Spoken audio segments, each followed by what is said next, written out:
예루살렘에서 떠나라 라는 제목으로 하나님의 말씀 증거하도록 하겠습니다. 우리는 지금 계속 바울의 감정을 나누고 있는 중입니다.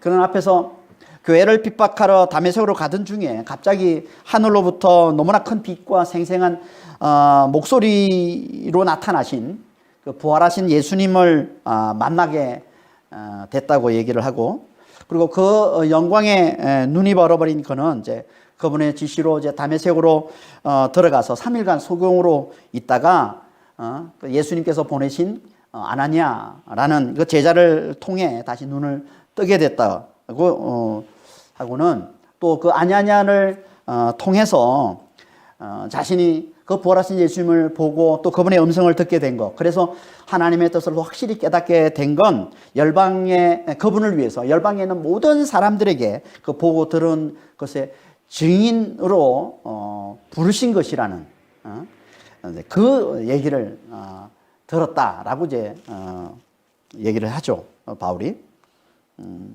그리고 이제 그 아나니아가 가르쳐 주는 대로 주 예수의 이름을 부르고 또 세례를 받고 그리고 제시즘을 받아서 예수의 제자가 됐다라고 이제 얘기를 합니다. 이게 이제 다메섹에서 자신에게 일어난 일이라는 거예요. 다시 말해서 율법의 열심이었던 자신이 예수의 제자가 된 이야기라는 거예요. 이렇게 해서 자기가 예수의 제자가 됐다라고 얘기를 하고 있습니다.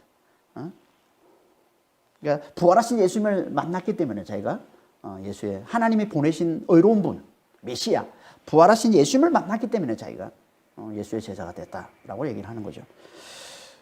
그리고는 이 일은 다메섹에서만 일어난 게 아니다. 내가 이 부활하신 예수님을 만난 건 다메섹에서만 일어난 게 아니다라고 얘기를 하고 있습니다. 그게 오늘 이제 본문, 오늘 보면 이제 17절에서 21절까지 말씀이죠. 17절, 18절 한번 볼까요? 후에 내가 예루살렘으로 돌아와서 성전에서 기도할 때 황홀한 중에 봄에 주께서 내게 말씀하시되 속히 예루살렘에서 나가라.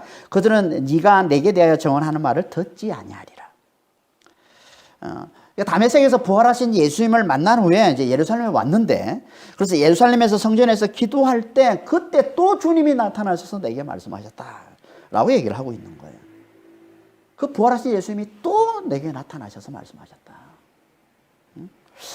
다메섹 이후에 바울에게 일어났던 그 일을 좀 구체적으로 자세히 이제 말씀하고 있는 본문이 이제 사도행전 9장, 우리 앞에서 살펴봤던 사도행전 9장과 그리고 갈라디아서 1장, 그리고 고린도서 11장 끝에도 이제 잠깐 나오고요. 그러니까 사도행전 9장하고 갈라디아서 1장에 보면 이제 자세히 다메섹 이후에 이제 바울에게 일어났던 일들에 대해서 자세히 이제 언급을 해주고 있습니다. 거기 보면 이제 바울은 다메섹에서 바로 예루살렘을 온 게 아니고, 다메섹에서 이제 세례를 받은 후에 그곳에 있는 형제들과 함께 이제 사귀면서 그곳에 다메섹에서 복음을 열심히 전했다고 합니다.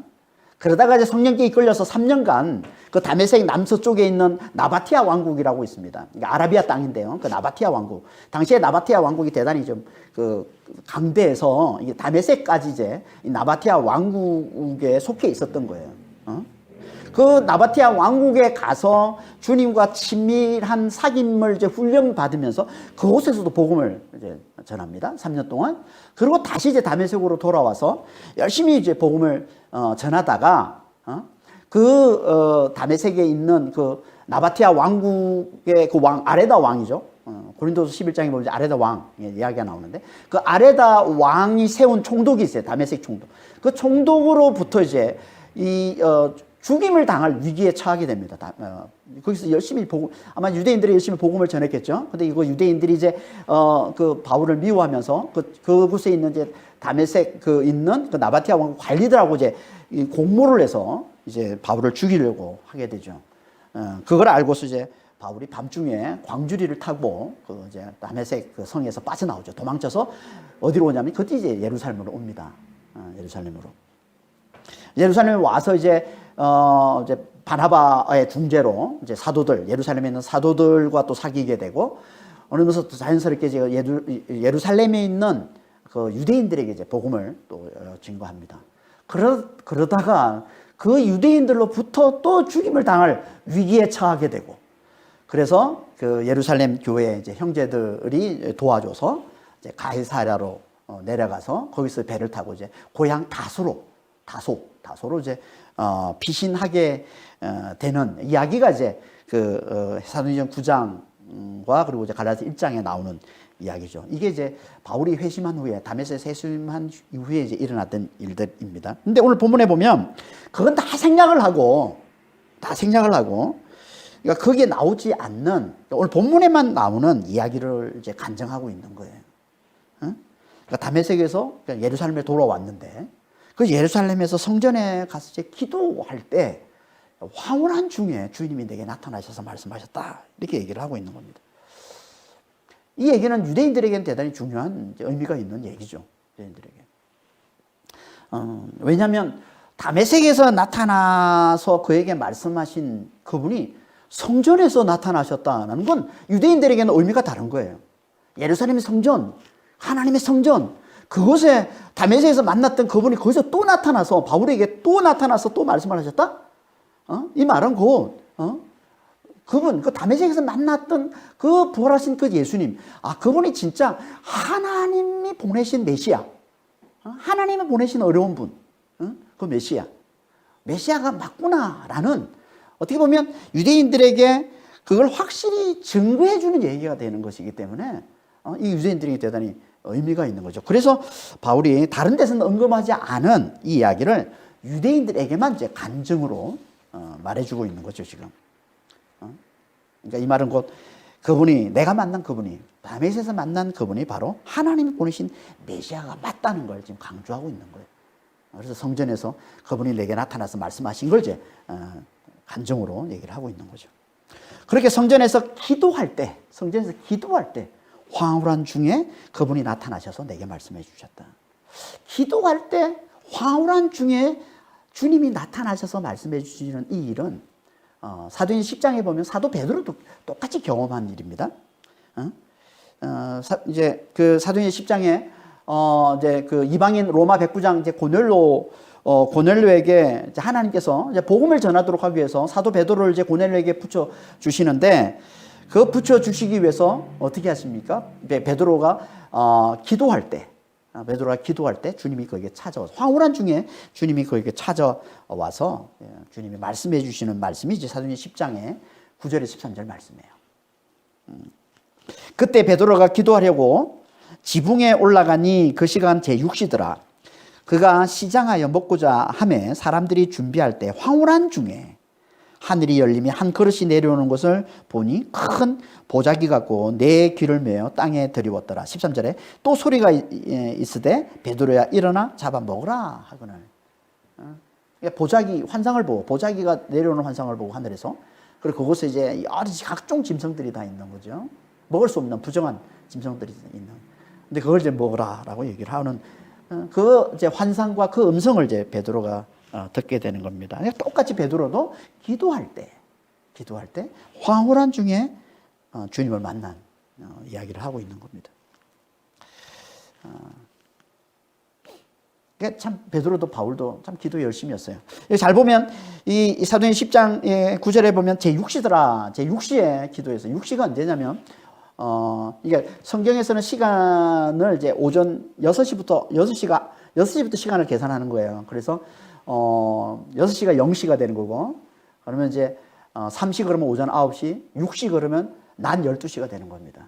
낮 12시에 기도하러 지붕에 올라. 왜 낮 12시에 지붕으로 올라와서 기도를 하겠어요? 아마 여기서 이제 이쪽이 이제 요바니까 여기서 아마 예루살렘을 바라보고 기도를 했겠죠.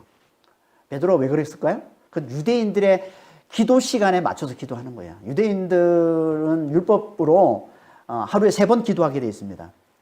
3시, 6시, 9시에. 그러니까 오전 9시, 낮 12시, 오후 3시에 정기적으로 이렇게 기도하게 되어 있는데 베드로도 그리고 바울도 그 시간에 맞춰서 기도한 거예요. 똑같이 그 시간에. 그러니까 유대인의 기도 시간을 잘 지켰던 거죠. 베드로와 바울이. 어떻게 보면 이거는 율법이기 때문에 안 지켜도 되는 건데, 그렇죠? 근데 베드로와 바울은 그러지 않았던 거예요. 그들은 가능한 한 자기가 그들이 그동안 지켜왔던 율법을 계속 지키려 했던 겁니다. 오죽하면 사도행전 18장, 우리가 이제 18장에 살펴봤지만 18장에서 바울이 뭐 합니까? 나시린의 서원을 하죠. 나시린의 서원. 이것도 율법을 지키는 겁니다. 바울이 왜 나시린의 서원을 합니까? 뭐 유대인들에게 전도하기 위해서 한 게 아니잖아요. 그러니까 그 고린도에서 이제 나시린의 서원을 하는데 그 고린도에서 하나님께서 바울을 너무나 하나님께서 바울을 지켜주시고 보호해주시고 확실하게 하나님이 축복해 주시는 걸 경험하고서 그 하나님께 자기를 드린다는 헌신의 표시로 나시린의 서원을 한 겁니다. 나시린의 서원. 그러니까 믿음을 굳게 세우기 위해서 한 거예요. 믿음을 굳게 세우기 위해서 나시린의 서원을. 그러니까 베드로도 그렇고 바울도 그렇고 그들은 복음을 믿는다고 율법을 무조건 배척하지 않고 믿음에 유용한 한, 다시 말해서 그렇게 해서 믿음에 도움이 되는 한 누구보다 열심히 율법을 잘 지키려고 애썼다는 거예요. 물론 그들이 복음 아래에 있었기 때문에 율법을 지켜야 구원에 이른다는 이 복음주의는 철저히 배격을 했습니다. 그러니까 뭐 행위를 자랑하고 뭐 행위를 강요하고 하는 이런 율법주의는 철저히 배격을 했지만 믿음이 자라도록 하기 위해 믿음을 위해서라면 거기에 도움이 된다면 누구보다 더 열심히 율법을 이용할 줄 알았다는 거예요. 이게 성령을 따르는 사도들의 율법관이었어요. 그에 비하면 우리는 복음을 알았다고 무조건 율법을 부정시하고 배척하는 그런 경향이 참 많이 있습니다. 그래서 기도 시간은커녕 예배 시간도 잘 안 지키고 주를 위한 봉사와 섬김과 헌신이 너무 약한 거예요. 그러고도 괜찮다고 생각을 하죠. 왜 그렇습니까? 그 이유는 믿음이 뭐라고 생각하냐면 믿음은 아무것도 안 해도 되는 것이라는 것에 초점이 맞춰져 있기 때문에 믿음은 그렇잖아요. 우리가 믿음이라는 게 아무것도 안 해도 되는 것으로 생각을 많이 하잖아요. 거기에 초점이 맞춰져 있는 거예요. 그러면 실제로 우리가 아무것도 안 해도 되는 그 믿음을 붙들게 되면은 결국은 그걸 누가 이용을 할까요? 그 믿음은 우리 육체가 이용을 합니다. 그러니까 육체가 원하는 삶을 살게 돼요. 그러니까 믿는다고 하면서 육체를 위한 삶을 살게 되는 거예요. 자기도 모르게.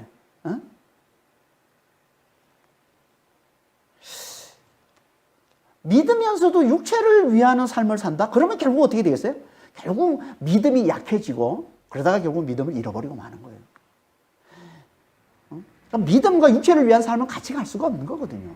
내가 믿는다고 하면서도 육체를 위한 삶을 살고 있으면 결국은 믿음이 사라지고 마는 겁니다. 그건 어쩔 수 없는 거예요. 같이 갈 수가 없기 때문에. 그러니까 우리도 모르게 믿음이라는 걸 아무것도 안 해도 된다는 것에 초점을 맞춰서 우리가 믿음을 붙들고 있으면은 자기도 모르게 이렇게 육체를 위한 삶을 살다가 결국은 믿음을 잃어버리고 믿음이 약해지고 믿음을 잃어버려서 결국은 믿음 없는 사람이 되고 만다는 거예요.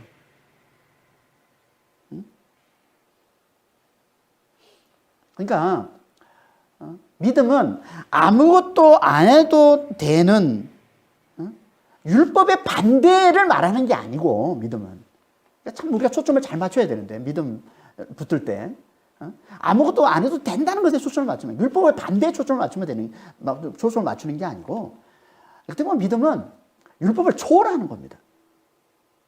믿음은 율법을 초월하는 걸 말하는 거예요. 율법의 반대를 말하는 게 아니라. 다시 말해서 그리스도와 함께 내가 죽었고 이제 내 안에 그리스도가 사심을 내 안에 그리스도가 사신다는 것을 잘 알아보는 거예요. 그걸 잘 기억하고 그걸 잘 붙드는 거예요. 이게 믿음인 겁니다. 여기에 초점을 맞추는 게 믿음인 거예요. 내가 죽었고 그리스도와 함께 그리고 그리스도께 내 안에 들어와 사신다는 것. 그걸 잘 기억하고 그걸 잘 붙드는 거예요. 이게 믿음인 겁니다. 우리가 내 안에 주님이 사시고 내 안에 그리스도께서 사신다는 것. 그걸 내가 잘 기억하고 그걸 잘 붙들려면 어떻게 해야 되겠어요? 그럼 말씀과 기도를 가까이 하는 것 외에는 방법이 없습니다. 응? 말씀과 기도를 가까이 하는 것 외에는 방법이 없어요. 그래서 종교 개혁자들이 말씀과 기도를 뭐라고 그랬냐면 은혜의 방편이다 라고 얘기한 거예요. 그러니까 우리 삶 가운데 은혜가 늘 살아있도록 하려면은 그걸 도와주는 두 가지가 있는데 그게 말씀과 기도라는 거예요. 그러니까 말씀과 기도를 붙들어야 은혜가 살아있다는 거예요. 믿음이 살아있다는 거예요. 말씀과 기도를 붙들지 않으면 하나님이 우리 삶 가운데 은혜가 살아있도록 주신 방편, 도구, 수단이 말씀과 기도인데 그 말씀과 기도를 등한시해서는 우리는 은혜로 살아갈 수 없다는 거예요. 믿음으로 살아갈 수 없다는 거예요. 그러니까 우리가 맞춰야 될 초점이 여기 있는 거예요. 말씀과 기도. 그러니까 성령께서 우리의 믿음을 우리가 늘 은혜 가운데 살아가도록 도와주셔 오신 분이 성령이신데 믿음 가운데 살아갈 수 있도록 더 믿음에 굳게 서는 자가 될 수 있도록 도와주러 오신 분이 성령이신데 그 성령께서 우리를 인도하시면 어디를 인도하시겠습니까? 결국은 말씀과 기도에 열심을 내는 자로 우리를 인도하시는 거예요. 그렇게 말씀과 기도에 열심히 내는 자로 인도하시려면 성령께서 어떻게 하시겠어요? 율법을 이용할 수밖에 없습니다. 율법을 이용해서 우리가 말씀과 기도에 열심히 내는 자로 그렇게 끌고 가시는 거예요. 율법이라는 게 뭐냐면 율법이라는 건 우리의 몸을 말씀과 기도에 익숙하도록 해주는 이게 율법이에요. 원래 율법이라는 건 우리의 몸을 거룩에 익숙해지도록 만드는 것.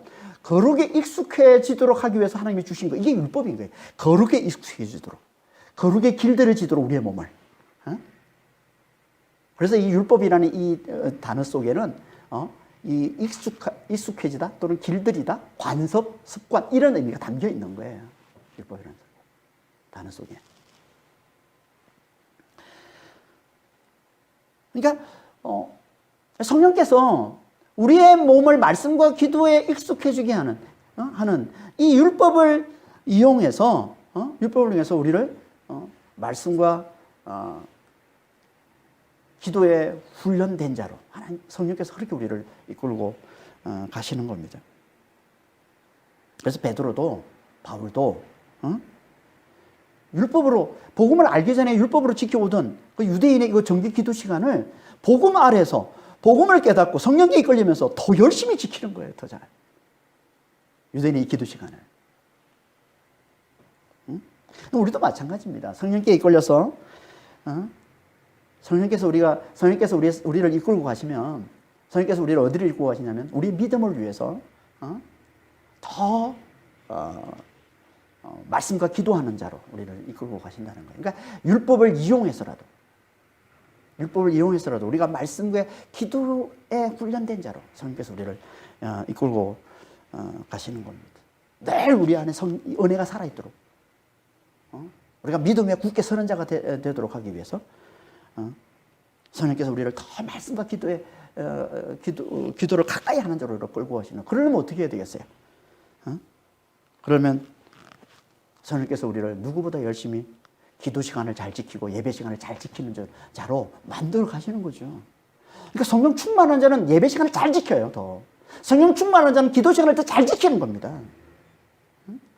성령께서 우리를 어떻게든 말씀과 기도에 잘 훈련된 자가 돼서 늘 우리 삶 가운데 은혜가 살아있도록 늘 우리 삶 가운데 믿음이 살아있도록 믿음이 더 강해지도록 믿음이 위에 굳게 잘 서는 자가 되도록 그렇게 끌고 가시는 분이 성령이시기 때문에 성령 충만한 자, 그러니까 복음을 잘 알면 잘 알수록 성령에 잘 이끌리고 성령에 잘 이끌리는 사람들은 어떻게 보면 누구보다 예배 시간을 잘 지키고 기도 시간을 잘 지키는 겁니다.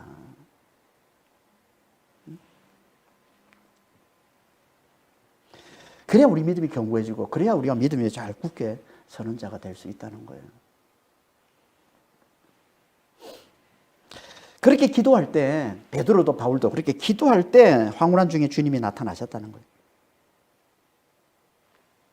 이 황홀한 중에라는 이 말은 엑스타시스라는 말인데요. 원래 이 엑스타시스라는 이 말은 놀라다 또는 무아지경이란 말을 알죠. 자기를 잃어버릴 정도의 어떤 그런 황홀함에 빠지는 걸 말하는 거예요. 무아지경 또는 미친 상태, 미쳐버리는 거. 이런 의미를 다 가지고 있는 단어가 이 엑스타시스라는 단어인데, 그러니까 이 말은 이런 거예요. 자신을 잃어버릴 정도로 넋이 나갔거나 또는 뭔가에 깊이 빠졌던 상태를 얘기하는 거예요.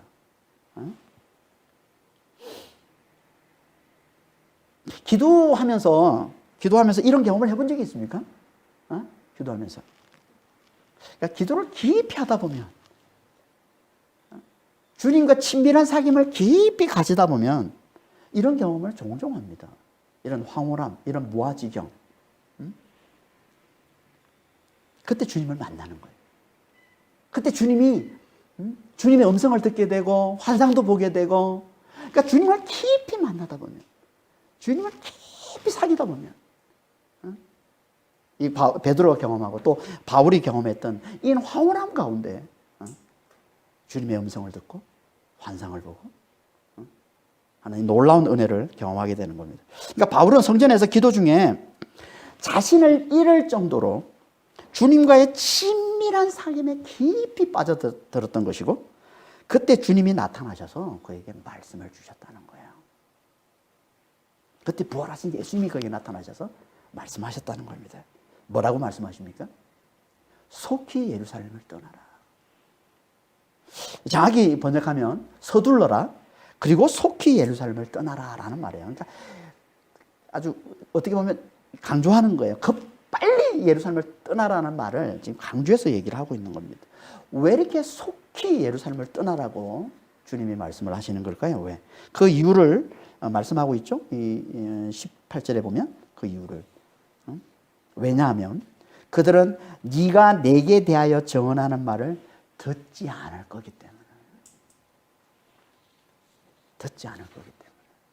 여기 듣지 않는다라는 이 말도 정확히 번역을 하면 받아들이지 않는다 이런 말이에요. 용납하지 않는다. 견디지 못한다 이런 말이에요. 내가 내게 대해서 그들에게 증거할 때 그 말을 그들은 받아들이지는 못해. 용납하지는 못해. 견디지를 못해. 이런 말이에요. 지금. 그러니까 빨리 떠나야 돼. 이 말은요, 병행구절인 사도행전 9장 26절 이하에 보면 이 주님이 하신 이 말씀이 정확히 들어맞습니다. 사도행전 9장 20절 밑에 이하의 내용을 보면 어떤 일이 일어납니까? 바울이 예루살렘에 도착합니다. 그리고 이제 사도들과 사귀고, 그리고 예루살렘에 있는 교회 형제들과 사귀면서 자연스럽게 그곳에 있는 유대인들에게 복음을 전하는데, 이 유대인들이 어떻게 해요? 바울이 전하는 이 복음을 견디지 못하고 바울을 죽이려고 하죠. 그래서 급하게 예루살렘의 형제들이 바울을 가이사랴로 피신시키고, 그리고 다소로 이제 보내게 되는 겁니다. 그러니까 주님께서 이걸 아시고 바울을 찾아오셔서 급히 예루살렘에 떠나라라고 얘기하는 거예요. 떠나라. 하지만 바울은 주님의 이 말씀을 잘 이해를 못했습니다.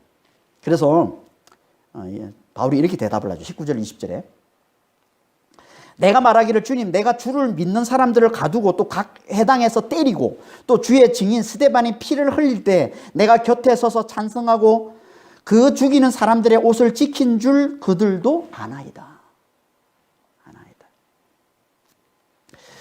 이 말씀은 앞에서 바울이 4절과 5절에서 했던 간증하고 거의 비슷한 내용의 간증이죠. 말씀이죠. 근데 한 번 더 이제 같은 비슷한 말씀을 한 번 더 간증하고 있는 겁니다. 뭘 보여주는 겁니까?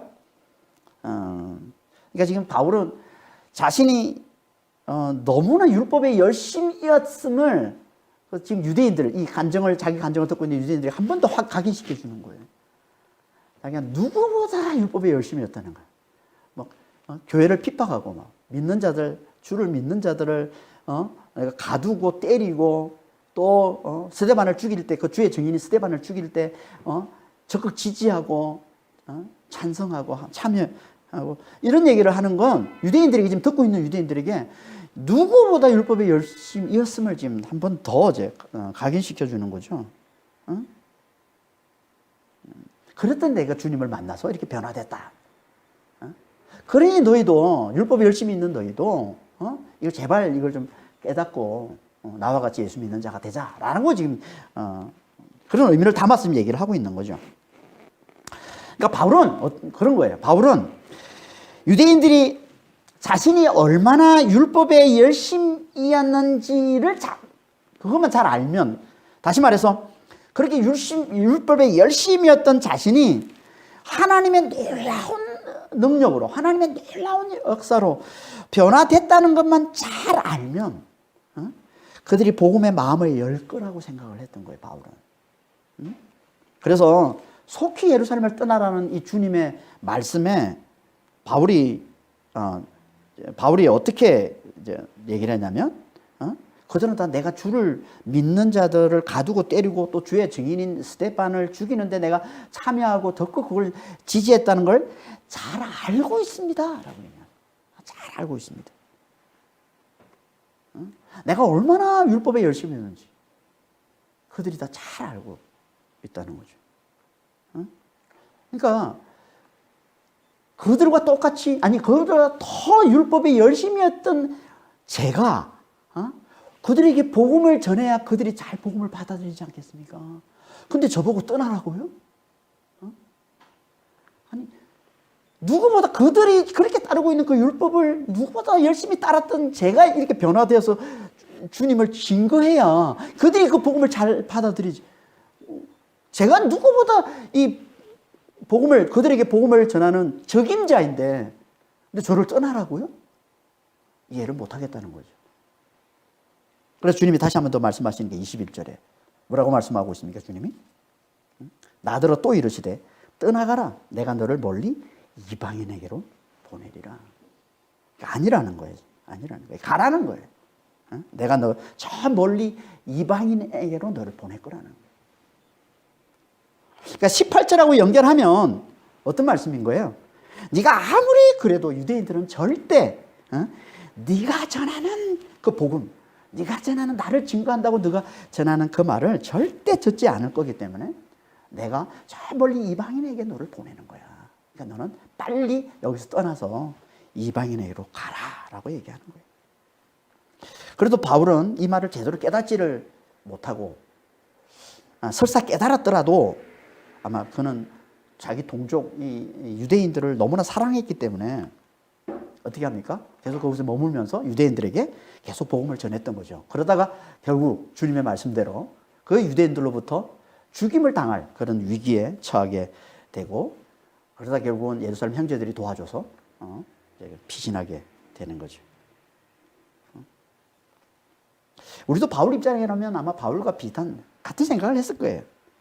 누구보다 율법에 열심히였다가 변하던 내가 율법을 전해야 율법에 열심인 저들이, 저 유대인들이 복음을 잘 받아들일 수 있을 거라고 생각을 하죠. 이게 일반적인 거예요. 일반적으로 이게 맞는 말이에요. 그러니까 동질감을 느끼는 사람이 복음을 전해야 복음을 잘 받아들이는 게 그게 일반적인 겁니다.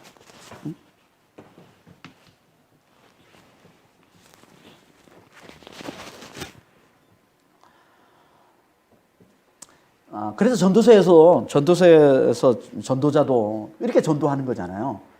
전도서에 보면 전도서 내용이 뭡니까? 이제 전도서가 이제 전도자가 이제 복음을 전하는데 복음을 전하는 내용을 이제 압축해서 표현하고 있는 게 이제 전도서 말씀인데 그 핵심이 뭐예요? 그 내용의 핵심이. 너희가 다 그토록 원하는 세상의 부귀, 영화, 쾌락 내가 다 누려봤다.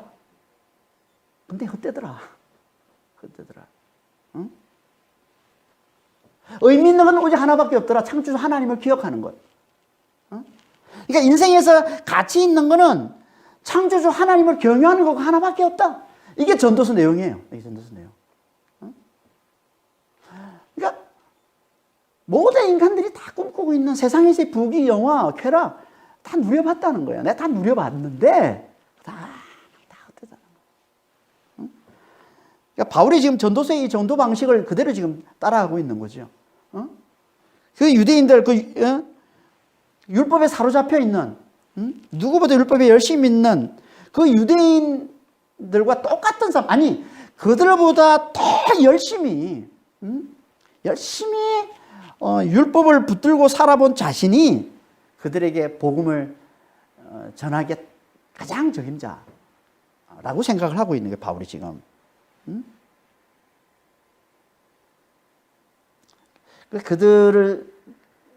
그들과 똑같은 삶을 살아본 사람이 복음을 전할 때 그들이 그 복음을 가장 잘 받아들이는 게 아니냐는 거예요. 이게 바울의 생각이에요. 맞는 말입니다. 우리도 복음을 전할 때 이렇게 접근하는 게 맞아요. 모르는 사람이 뭐 내가 살던 삶에 대해 잘 모르는 사람이 복음을 전할 때 별로 와닿지 않잖아요. 내가 살고 있는 이 삶을 누구보다 열심히 살았던 사람이 복음을 전할 때 그 복음이 와닿잖아요. 그러니까 이게 맞는 말, 일반적으로 이게 맞는 말이에요. 복음을 전할 때 우리도 항상 이런 생각을 가지고 복음을 전하는 게 맞습니다. 하지만 전도에는요, 복음을 전할 땐 그것보다 더 우선하는 게 있다는 거예요. 그게 뭡니까? 당연히 그게 하나님의 뜻이겠죠. 당연히 하나님의 뜻. 하나님의 뜻. 무슨 말입니까? 이런 말이에요. 우리가 볼 때 내가 전해야 잘 전할 수 있다고 생각하는 사람이 하나님이 보실 때는 아닐 수도 있다는 거예요. 왜 그럴까요? 하나님 그 마음을 보시니까. 하나님 그 마음을 보시니까. 그러니까 아무리 내가 잘 알고 내게 맞는 사람이라도 그 마음이 너무 완악하면 아무 소용이 없다는 겁니다. 아무 소용이 없다는 거예요. 뭐 내가 그들과 같은 삶을 살고 내가 그들보다 그 삶을 내가 더 열심히 살았던 사람이라 할지라도 그래서 누구보다도 그들을 잘 이해하고 그들에게 복음을 잘 전할 수 있는 조건을 내가 갖추고 있다 할지라도 복음을 듣는 사람들이 마음이 완악하면 아무 소용이 없는 거라는 거예요. 그래서 하나님께서 우리를 다른 곳으로 보내신다는 거예요. 그러니까 유대인들이 그랬던 겁니다. 유대인들이. 그들은 너무 완악했던 거예요. 그래서 하나님께서 바울에게 예루살렘을 떠나서 이방인으로 가라라고 말씀하시는 겁니다. 우리 하나님은요,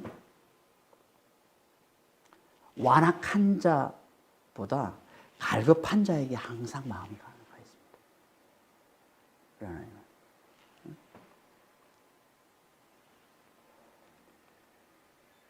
하나님은 갈급한 자를 찾으시는 거예요. 완악한 자에게 하나님께서는 완악한 자에게서 하나님 마음이 떠나시고 항상 갈급한 자를 찾으십니다. 그걸 잘 보여주는 게 이제 사도행전 16장에 나오는 마게도냐인의 환상이죠. 바울이 본 마게도냐인의 환상. 사도행전 16장에서 잘 살펴봤지만 바울은요, 아시아에서 복음을 전하다가 바울은 계속 아시아에 머물려고 그랬어요. 아시아에 아직도 복음을 듣지 못한 사람들이 너무 많으니까 그 아시아에서 계속 복음을, 그 고향이 이제 자기 고향 다소 아시아에 속해 있고, 그래서 아시아가 아무래도 자기가 가까우니까 그곳에 있는 사람들에게 계속 복음을 전하려고 하는데 성령께서 계속 막으시죠. 북쪽으로 가려할 때는 막고 남쪽으로 가려할 때는 또 막고 성령이 계속 막으시면서 성령께서 바울을 어디로 인도하세요? 그 아시아의 서쪽 끝에 그 해안 도시 드로아로 인도해요. 드로아로 인도하시더니 밤에 환상을 보여주시잖아요. 그 바다 건너편에 그 마게도냐인의 환상을 보여주십니다. 마게도냐인이 나타나더니 밤에 환상 중에 바다를 건너와서 우리를 도와달라라는 환상을 보여주는 거예요. 그리고는 그 환상을 보고서 바울이 어떻게 합니까? 그 이름과 함께 한 번도 가본 적이 없는, 인연이 없는, 한 번도 가본 적도 없고, 아는 데도 없고, 아는 사람도 없고, 근데 그곳에 가서, 그곳에 건너가서 이제 그 마게도냐에 가서 복음을 전하게 되죠. 근데 알고 봤더니 그곳에 누가 있습니까? 그곳에 너무나 갈급한 심령으로 하나님을 간절히 찾고 있던 루디아가 있었던 거예요. 루디아. 마게도냐에. 자주 옷감 장사 루디아.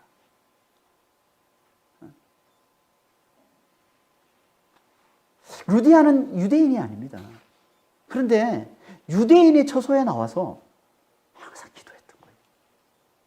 그 마게도냐에, 거기는 유대인들은 별로 없어요. 남자들이 한 10명도 있어야, 남자가 최소한 10명이 있어야지 회당을 지을 수 있는데, 유대인 남자들이 없으니까 회당을 못 지어요. 그래서 기도처라고, 강가에 이제 기도처라고 이제 만들어 놓고서 여자들만, 유대인 여자들, 아마도 이제 이방인과 결혼했던 유대인 여자들이겠죠. 이들이 이제 기도처에 모여서 기도하는데, 여기에 루디아가 계속 참석을 하면서, 유대인도 아닌 그가, 거기 참석, 계속 하나님을 찾은 거예요. 간절히 하나님을 찾았다. 우리 하나님의 눈이 거기 있었던 거예요. 바울은 아시아에 있는 영혼들에게 복음을 전하려고 하는데 계속 막으셔, 하나님께서. 그래서 끌고 가시고, 어디를 끌고 가셔? 드로아를 끌고 와서 그 마게도냐 환상을 보게 하고, 그래서 결국 바다 건너서 당도한 곳이 어디냐면 그게 루디아가 있는 빌립보. 그러니까 마게도냐인이, 많은 사람들이 이제 그 마게도냐인의 환상, 바울이 봤던 그 마게도냐인은 바로 루디아다라고 이제 얘기를 하고 있는 거지. 우리 하나님의 관심은 항상 갈급한 자에 있는 거예요. 하나님은 간절히 찾는 자에 있다는 거예요. 하나님 완악한 자에 관심이 없어요. 완악한 자에 하나님 마음이 없어요. 하나님의 관심은 오직 갈급한 자에 있는 거예요. 그래서 그에게 전도자를 보내시고, 그를 찾아가 만나주시고, 그를 구원해 주시고, 그와 함께 해주시는 거예요. 이 하나님이신 거예요. 우리도 마찬가지입니다. 우리가 갈급해야 하나님 우리를 만나주시지, 그렇지 않아 하나님 우리를 만나주시지 않아요. 우리 하나님을 간절히 부르짖어요. 우리 하나님을 간절히 찾아요. 하나님 우리를 만나주시고 우리를 구원해 주시는 것이지, 그렇지 않으면 하나님 우리를 만나주시지 않는다니까요. 그걸 보여주는 게 하나님께서 바울에게 속히 예루살렘을 떠나서 이방인으로 가라는 말씀이에요. 왜 예루살렘을 떠나라고 했다고요? 유대인이 너무 완악하니까. 그들은 복음을 들을 준비가 전혀 되어 있지 않으니까. 복음을 전하면, 바울이 복음을 전하면 그걸 견디지를 못하니까, 그걸 용납하지를 못하니까. 그걸 아시고 주님께서 너는 예루살렘을 속히 떠나라, 이방인으로 가라. 갈급한 이방인을, 완악한 예루살렘을 속히 떠나서 갈급한 이방인으로 가라 라고 말씀하시는 거예요, 주님이. 이 유대인들이 이 완악함을 잘 보여주는 말씀이 22절 23절 말씀이에요. 22절 뭐라고 말씀하고 있습니까? 이 말하는 것까지 그들이 듣다가 소리질러 이르되 이러한 자는 세상에서 없애버리자, 살려둘 자가 아니라 하여 뜯으며 옷을 벗어던지고 티끌을 공중에 날리니. 바울이 앞에서 지금 앞에서 바울이 예루살렘에 속히 떠나라, 그들이 네가 말하는 걸 듣지 않을 것이다, 완악하다라고 얘기를 해서, 아닙니다, 그래도 제가 유대인들을 너무 잘 아는데, 이걸 유대인들이 저도 그렇게 자기들과 같은 사람이라는 걸 너무 잘 알고 있는데 제가 전해야 복음을 잘 받아들이지 않겠습니까? 누가 복음을 전할 수 있습니까? 제가 적임자잖아요. 그런데도 주님이 아니다, 가야 된다, 내가 이방인으로 너에게 보내겠다, 이 말을 하는데, 여기까지 딱 듣더니, 이 말까지 듣더니 이런 말이에요. 정확히 말하면 22절에 그들이 이 말까지 듣다니, 그러니까 이방인이라는 말을 딱 듣자마자 세상 말로 꼭지가 돈 거죠. 이방인이라는 말을 듣자마자 견디지를 못하는 거예요, 이방인이라는 말. 그러면서 소리치면서 바울을 죽이려 덤벼들더라는 거예요. 그러니까 무슨 말이에요? 그들은요, 하나님이 이방인들을 위하신다는 걸 견딜 수가 없다는 거예요.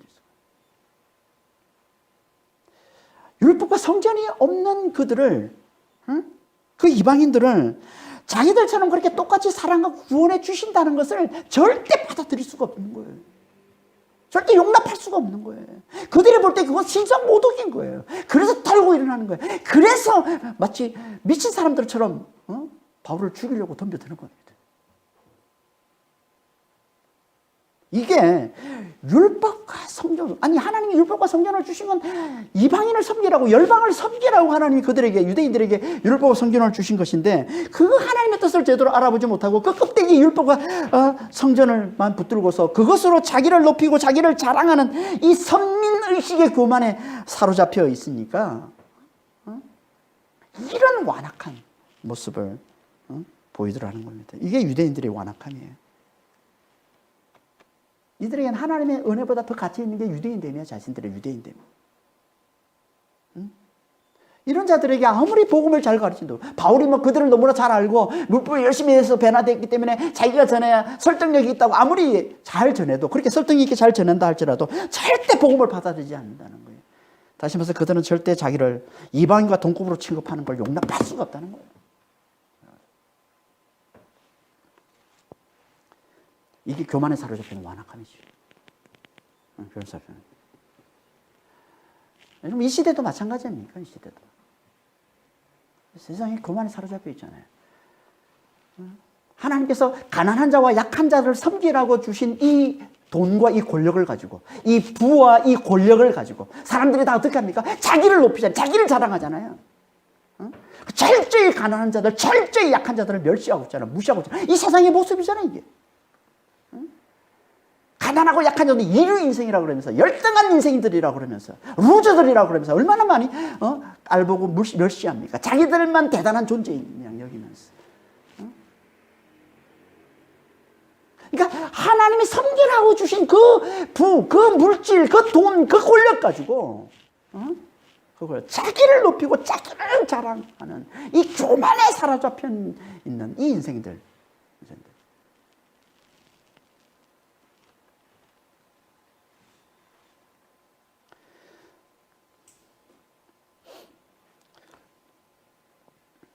이런 완악함 앞에서는 우리 하나님도 어쩔 수가 없어요. 그래서 하나님이 떠나시는 거예요. 그러니까 하나님이 어떻게 할 수 없는 그걸 다른 말로 하나님이 떠나신다고 그러는 거예요. 이 교만에 사로잡혀 있는 이 완악함은요, 우리 하나님도 어쩔 수가 없는 겁니다. 그래서 하나님이 떠나시는 거예요. 그래서 하나님께서 바울에게 완악한 예루살렘을 떠나서 이방인에게로 가라라고 말씀하십니다.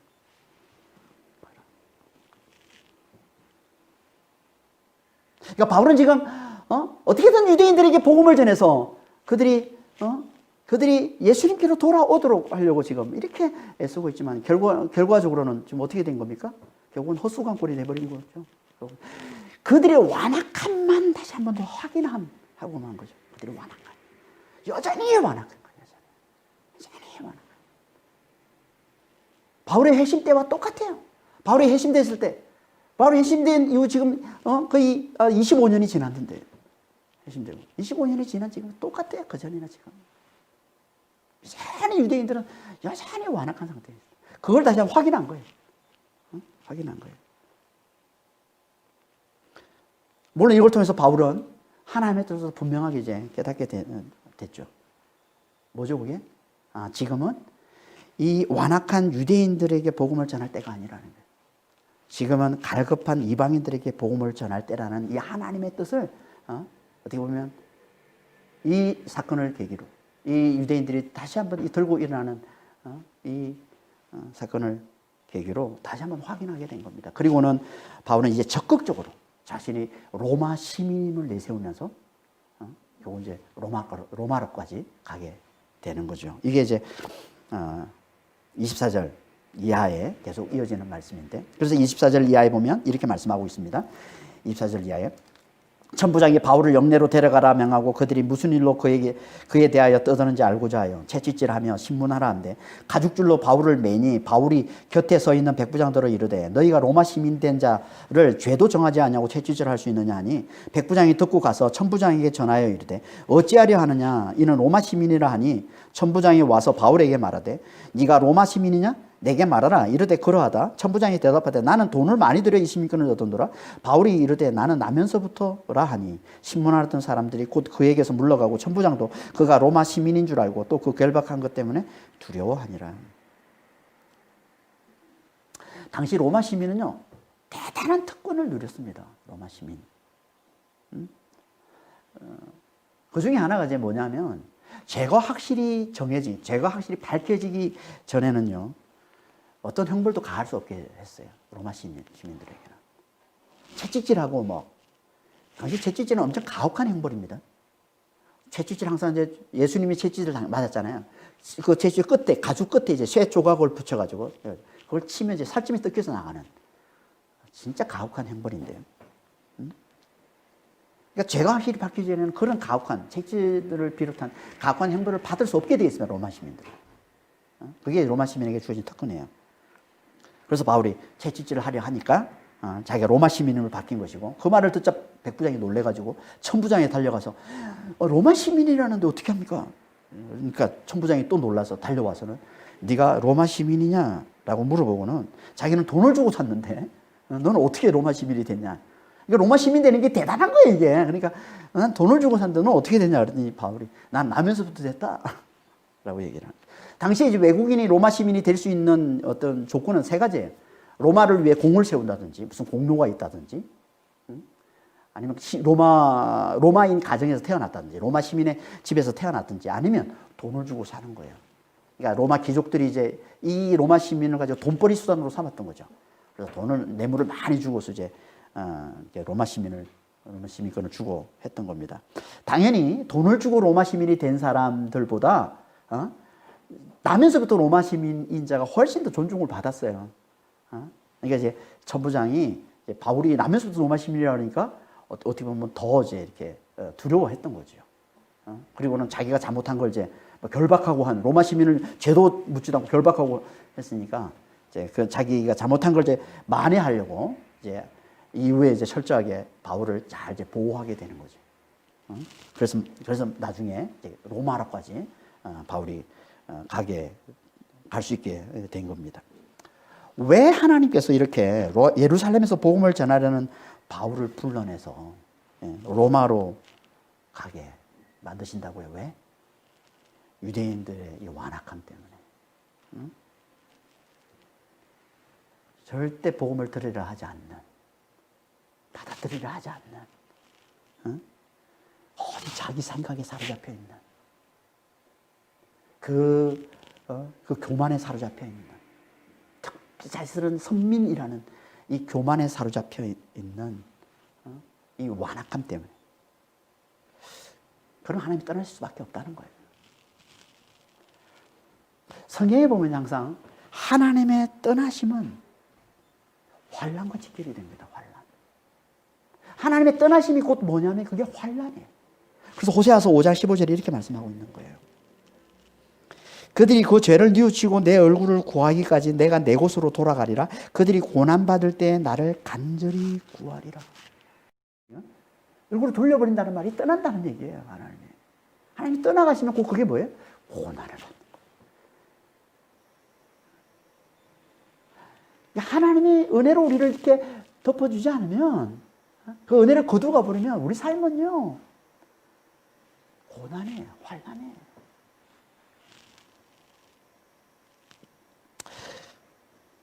그래서 예루살렘도 복음을 거부한 후에 큰 재앙이 이제 두 번 찾아옵니다. 두 차례 큰 재앙이 찾아옵니다.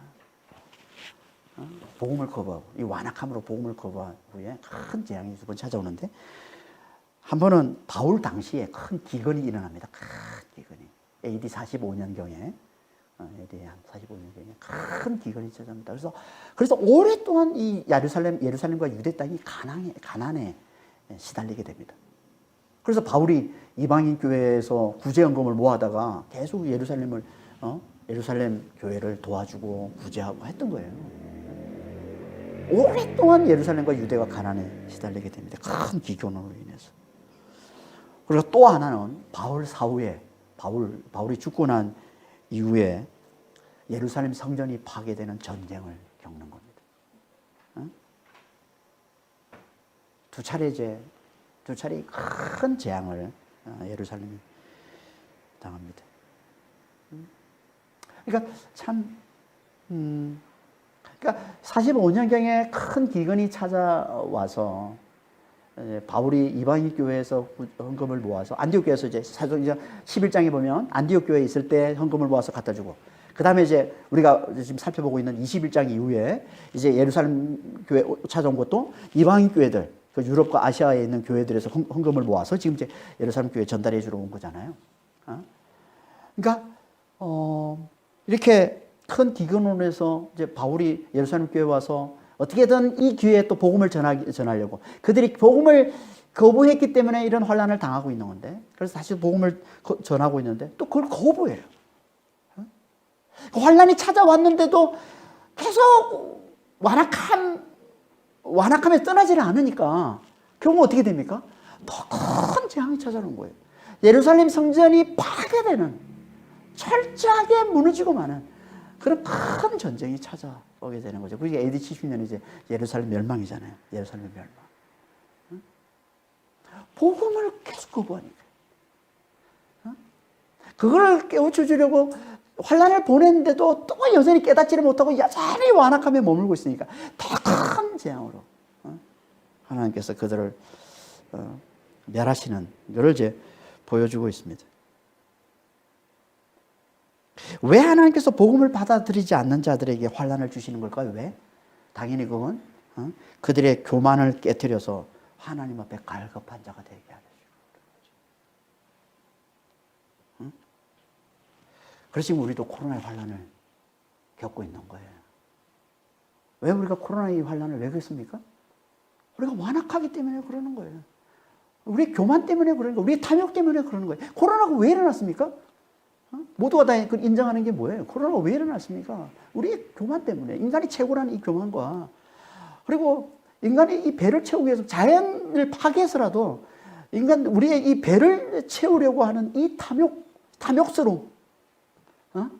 이게 결국은, 코로나, 이게 부메랑으로 우리에게 돌아온 게 이게 코로나라는 거잖아요. 코로나. 하나님께서 이 코로나를 겪게 하시면서 결국은 하나님께서 우리에게 깨워주시는 게 있습니다. 그게 뭐예요? 이걸 잘 깨달아야 되는데 그게 뭡니까? 우리의 무력함이에요.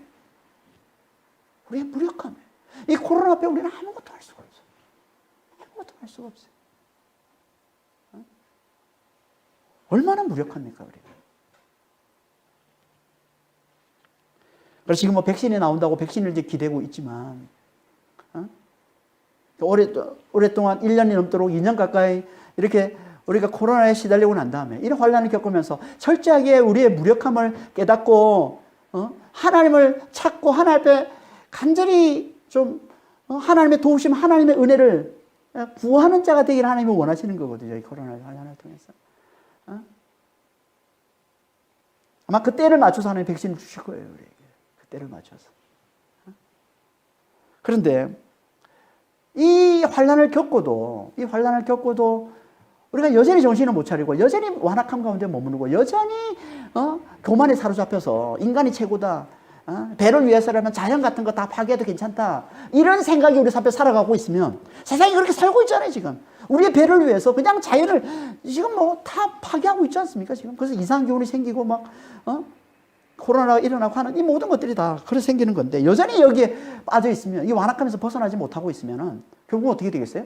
이 예루살렘이 큰 기근을 겪고도 정신을 못 차려서 결국은 전쟁이라는 그 예루살렘이 파괴당하는 더 큰 재앙을 겪은 것처럼 코로나보다 더 무서운 재앙을 맞이할 수밖에 없다는 겁니다. 그러니까 우리는 이런 환란을 통해서 갈급한 심령이 되어야 되는 거예요. 갈급한 심령. 하나님을 간절히 찾는 자가 되어야 되는 거예요. 하나님 없이는 살 수 없는 자임을 깨닫고 하나님만을 간절히 의지하는 자가 되기를 하나님이 원하시는 거예요. 그럼 하나님이 도와주신다는 거예요. 그럼 하나님이 구원해 주신다는 거예요. 루디아를 구원해 주신 것처럼 그렇게 하나님께서 우리를 만나 주시고 우리를 찾아오셔서 우리를 건져 주시고 우리를 구원해 주시고 우리를 축복해 주신다는 거예요. 그러면 우리가 갈급한 자가 되면, 하나님 없이는 살 수 없는 자임을 깨닫고 하나님만을 굳게 붙드는 자가 되면 하나님께서 반드시 우리를 구원해 주십니다. 그러면 이 코로나가 전화 위복이 되는 거예요. 하지만 여전히 정신을 못 차리고 있으면, 여전히 이 완악함을 벗어나지 못하고 있으면, 이걸 깨뜨리지 못하고 있으면, 여전히 교만 가운데, 여전히 탐욕 가운데 우리가 살아가고 있으면 반드시 코로나보다 더 무서운, 코로나보다 더 큰 재앙을 불러올 수밖에 없는 겁니다. 그러니까 진짜 우리는 이걸 위해서 기도해야 되는 거예요.